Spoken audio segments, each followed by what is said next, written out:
What I want to show you is the second half of an interview that I did when I was in Nigeria about passive income. So I think you'll get something out of that. It was the interview I did with Abigail, I think it's Ekotien is her last name, from CBN in Africa. And I thought it was a pretty interesting interview. I hope you do too. Check it out. I told you I was actually picking his brain because I don't know when he's going to be coming back to Nigeria. So I'm trying to spread out as much as I can. So we're going to go into passive income. Okay. Yeah, we talked a little bit about it yesterday. So Right. I want for the benefit. I don't want to benefit from this alone. I want it out there so people Yes. can benefit. Yes. Why is it important for one to start considering creating Yes. a passive income? This is a great passion of mine. I was a stockbroker for 10 years, and I made a lot of money as a stockbroker. The problem with being a stockbroker was that I had one source of income, and that income was dependent on how the market was doing. So when the market was good, I made lots of money that month. When the market went down, I made no money that month, you know. Oh my goodness. And that made it real difficult to plan and to, save and, all that sort of thing. And so I realized at some point, I need to diversify my cash flow. I was a slave to that job. Stockbroker is an all-encompassing job. It's a lifestyle more than a job. And so I left the house about the time my children woke up in the morning, and I came home about the time they went to bed. And so my children, my 5 children, when they were little, I realized one day they know there's this guy that lives in the house named Dad, but they don't really know me, and I don't really get to know them because that's I'm gone too much. And I wanted to be home more. And so, but with that job, I couldn't. I was a slave to the requirements of that job. I had to do what was required. But if I had more sources of income, then I wouldn't have to be such a slave to it. It would reduce its hold on me. Yeah. And so I started looking for more ways to increase my income. Well, I've only got so many hours in a day. Yeah. So I've got to find ways that money can make money or my other assets can make money to develop income streams that don't require constant attention. So things like rentals, we invested in rentals. So that that rental property would throw off income for us. Awesome. Some of my writing that I could do late at night or things like that. Yeah. Digital content, writing is Yeah. digital content, music is digital content, video is digital content. Digital content is better than physical content. So what I mean is, if I build a birdhouse and then sell it, that's great, but now I have to build another birdhouse. Yeah. But if I write a book about a birdhouse and sell it, I don't have to write another book. I can keep selling that thing over and over and over again for years, and it becomes a passive income stream for me. So I began writing. I began, creating digital video content, stock footage, and we started reinvesting the money we made there into more physical streams of income like rental properties and things like that. My goal, which we realized back in, I think, 2004 or so, was to have 10 streams of income. And what that does is 10 streams of income. And they don't have to be huge.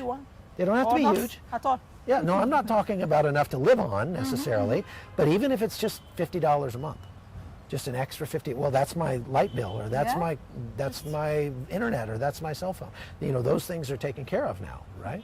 And so if I can collect up enough of those, so I'll give you an example just from my personal life that just happened this year. All right. I had a really lucrative contract, a video contract where I was doing commentary and things like that. It was very, very, very lucrative. This is the most profitable thing I've ever done in my life. Really? And I knew it wouldn't last forever. I didn't know how long it would last, but I knew it wouldn't last forever. So we didn't live on that money. We took it and we reinvested that money as we made it for 6 years. And it ended this January. Well, losing that kind of income would have hurt really bad to see my monthly income drop so much in 1 month. But because I have all those other streams of income, my bills are still paid. We're still getting along just fine. And even though I was kind of like, oh gosh, I was really sad that thing went away, we're okay because we planned ahead, and now we still have those other ones still going. And the last thing is, you never know which one of those is going to take off and buy you your first airplane. right? Did you hear that? If you keep, I call it throwing Jello against the wall to see what sticks. If you keep doing that over and over and over again, eventually one of those things is just going to take off for you, and then at that point you won't even need the rest of them. You just go, okay, game over, we're done. We can start. And a lot of people come to me and they say, well, as a Christian, you talk too much about that, and that's how much is enough? And I say, look, we passed enough a long time ago. Okay, enough is not an issue for us at this, and praise God. Hallelujah. But how much can you make and give away? I'm not here just to satisfy my own needs. I'm not here just to make my mortgage payment. I'm not here just to pay my cell phone Just bill. to get by, no. What if I can make the mortgage payments for 500 other people? Yes. Right? Right now, because of the businesses that we've started, because of those other income streams that we've put together, there are 40 families whose livelihood depends on my ideas, on those things that I put together. There are 40 families who make their living and pay their bills and put food on their table because of the ideas that I put together with God's help and that He blessed, I think specifically for that reason. And let me ask you this, what's better? For me to give away all my money and then I'm out of money and that money's gone? Or for me to invest my money in things that will, in businesses that will give hundreds of people their livelihood for years to come, and retirement, and therefore, you see what I'm saying? And when they're empowered, they end up empowering other people. And then encouraging them to do the same thing. I'm all about training people to do exactly the same thing. Awesome. Yeah.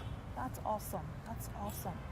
So you talked about digital content creation, which is, and what would you say is the future of that? Because I'm thinking one can use that, one can leverage, content creators can leverage it, but how can they do Well, again, like I say, I mean, when you're creating digital content, you're creating a library of intellectual property that can sustain you for decades to come. But you have to be intentional about that and treat it like a business. So you find something that you feel good doing. I really enjoy the work that I'm doing, making news, but then that video also has value for years to come. And so I try to kind of combine those two. And so you have to say, can I make music? Can I write books? What kind of digital content can I create? And then how can I create as much of it as possible and stack it up for later? I'm storing that up as an income stream. And, like for example, the stock footage that we do, you can break that down to how much money we make per month per video online for sale, right? So right now our company has about 55,000 videos for sale online, and we can actually track what our revenue per video is per month. And so what that tells me is, if I want to get our revenue up to this level, I have to add this many videos. That's all there is to it. It becomes a very easily manageable thing. And I would say this is very important, what gets measured gets managed. If you're not measuring those things, you're not able to know how best to apply your time. That's quite profound. That's quite profound. Now, for someone who is a budding entrepreneur trying, get by, managing the 9-to-5, the everyday job, and trying to create a side hustle, how can they effectively do that? Well, I think you have to try to be as efficient as possible. You have to look at what you're already doing and say, how can I take things that I'm already spending time on and make digital content out of those, or make some other product out of those? So in my case, I'm traveling around the world, I'm making news. When I'm finished making the news, though, that some of those clips that I've filmed during my trip can be worth something in the digital realm. And so I can, without doing any more work, I can just take those videos and upload them, and that way I can get paid over and over and over for the same content, rather than trying to have to spend extra time going out and creating more content. Great. Okay, folks, that's all I got for today. Thanks for watching. We'll see you back on Monday on The Hot Zone. The Hot Zone is produced by Amy Holton and Livefire Media. Copyright 2019.